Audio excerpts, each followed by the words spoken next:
का दूसरा चरण हंगामे की भेंट चढ़ता दिखाई दिया।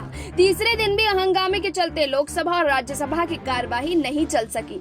लोकसभा और राज्यसभा में विपक्षी दलों के सांसद वेल में आकर नारेबाजी करते रहे। स्पीकर के बार बार समझाने के बाद भी विपक्षी सांसदों ने नारेबाजी जारी रखी। नारेबाजी और शोरगुल के बीच राज्यसभा और लोकसभा की कार्यवाही अब 15 मार्च तक के लिए स्थगित कर दी गई है। लोकसभा पहले 12:30 बजे तक के लिए स्थगित की गई थी। इस दौरान लोकसभा के अध्यक्ष ओम बिड़ला ने सदन में चर्चा और संवाद के लिए विपक्ष को समझाने की कोशिश की। उन्होंने सभी दलों के नेताओं को अपने चैम्बर में बुलाया। स्पीकर ओम बिड़ला ने मुलायम सिंह यादव से भी अपील की। उन्होंने कहा कि आप सबसे वरिष्ठ हैं, समझाओ अपने सदस्यों को। आपने निर्णय किया था कि प्रश्नकाल हम चलने देंगे, लेकिन ओम बिड़ला के तमाम प्रयास नाकाफी रहे और लोकसभा 15 मार्च तक के लिए स्थगित करनी पड़ी। लोकसभा में विपक्ष के नेता अधीर रंजन चौधरी ने कहा कि किसान आंदोलन के दौरान किसानों की खुदकुशी का गंभीर मसला है, इस मसले पर चर्चा होनी चाहिए। वहीं राज्यसभा विपक्ष के नेता मल्लिकार्जुन खड़गे ने कहा कि हमारी मांग है कि जो किसान 3 कानून वापस लेने का आग्रह कर रहे हैं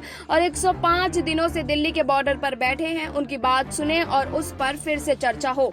हम अगर चर्चा में आपके सामने कोई चीज लाते हैं तो आप उसे स्वीकार करो और उसे वापस लो। वहीं विपक्ष के लगातार हंगामे के बाद कार्रवाई